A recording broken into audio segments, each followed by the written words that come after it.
This is the 2019 Chevrolet Trailblazer Z71. It is the top of the line variant for the Trailblazer. Is it worth its 1.9 million peso price tag? Let's find out.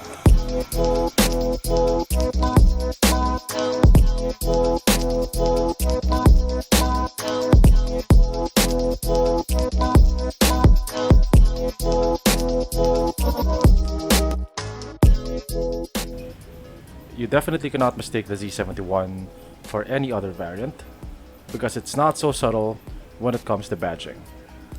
It has plenty of Z71 decals all over the vehicle. The least subtle one would be the one on the hood. There's a huge black decal running along the center of the hood with the Z71 emblazoned on it. Wherever you are in the vehicle, you will always be reminded that you are in the top spec variant.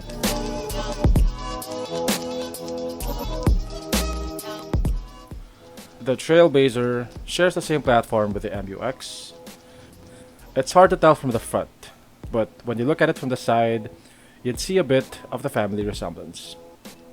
The rear window lines are similar.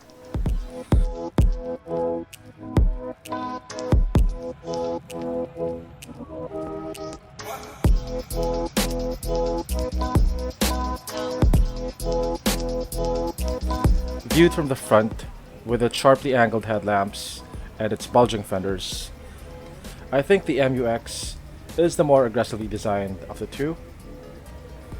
But I think the Trailblazer is slightly more premium looking, mostly because it doesn't have the MuX's huge plastic chrome grille, which I've never been a fan of.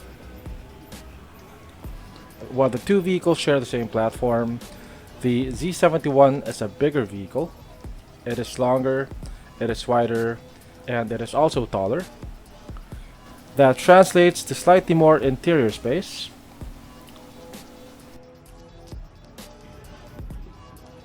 The windows roll down just a little bit when you open the doors, and then they roll back up again after closing them. I'm guessing this is to relieve some of the air pressure when closing the doors, so you can close them more easily. The Z71's claim to fame is its torque. At 500 Newton meters, it is the king of torque in this class. The engine produces 200 horsepower. For comparison, the MuX 3.0 produces 175 horsepower and 380 Newton meters of torque, and then the Fortuner produces 174 horsepower and 450 Newton meters of torque. The engine is coupled to a 6-speed automatic. As you can see here, the alternator, the intake, as well as most of the electronics are mounted high up in the engine bay for increased wading depth. That means that you can drive through deeper floods, 800 millimeters to be precise.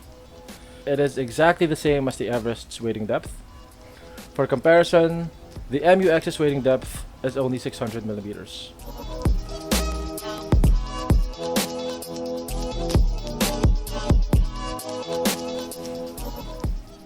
The Z71 still shares the same steering wheel with the MuX, but the dashboard now looks completely different. It has a chunkier look compared to the MuX.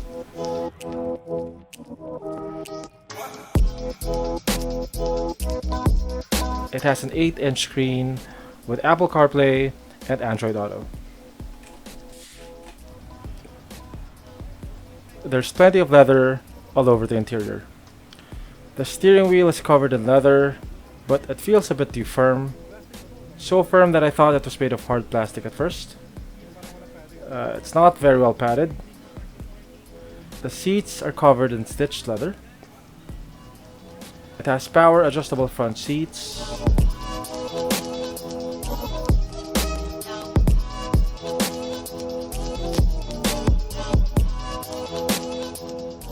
The Z71 doesn't have a push start button. It's something that I don't particularly mind, but I'm sure a lot of people would consider this a major omission. It does make up for it though by having remote engine start. You can start the engine with a key fob even if you're outside the vehicle.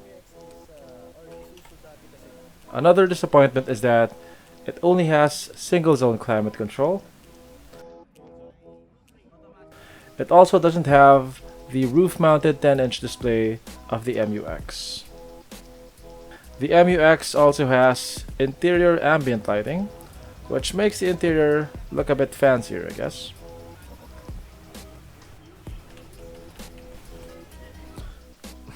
As mentioned before, the Z71 has more interior space than the MuX.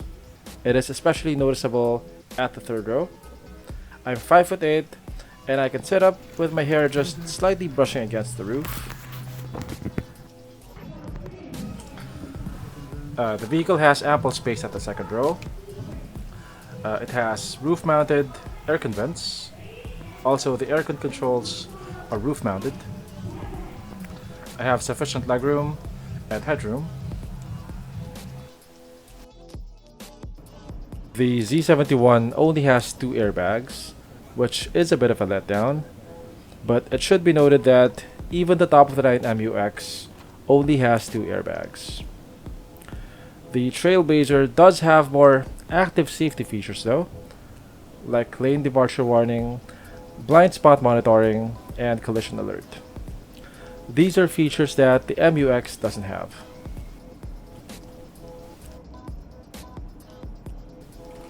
The ride quality of the Z71 is decent, although it doesn't feel as refined as the Everest. If there's a difference in ride quality between the MuX and the Z71, it is barely noticeable on the street. What is noticeable though is that the steering of the Z71 is a lot lighter than the MuX. The MuX still uses hydraulic steering, while the Z71 has an electronic steering system. The vehicle has cruise control. It is not adaptive, but because you have driving aids, it is not completely dumb either. It will not apply the brakes for you, but it will alert you if there's an impending collision. Also, if you're veering off your lane.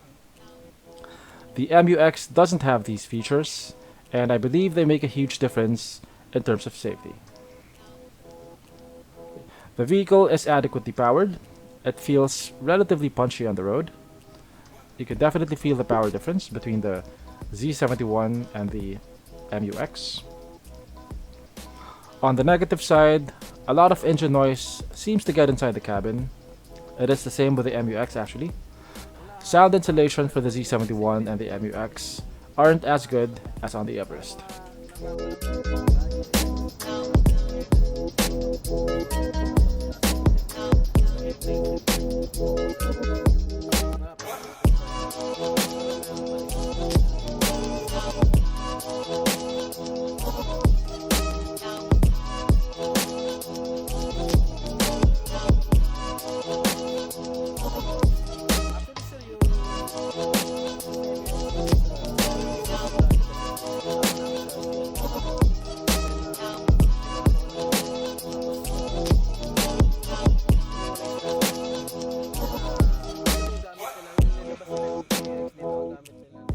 Overall, the Z71 seems to lag behind the MuX when it comes to entertainment and convenience features. It doesn't have a 10-inch LCD at the back. It doesn't have a push start function. It makes up for the deficit in pricing and engine performance, also in active safety features. The Z71 is one of the cheapest top-of-the-line 4x4 PPVs in the market. It sells for 1.9 million. The 4x4 MuX sells for 2,145,000. It is easy to add entertainment features later on, like a roof-mounted display. But what you can't add are active safety features, like lane keep assist, collision alert, and blind spot monitoring. You also can't add interior space. I think those non-upgradable features matter more. If you're considering buying an MuX LS-A 4x4, I think the Z71 is also worth a serious look.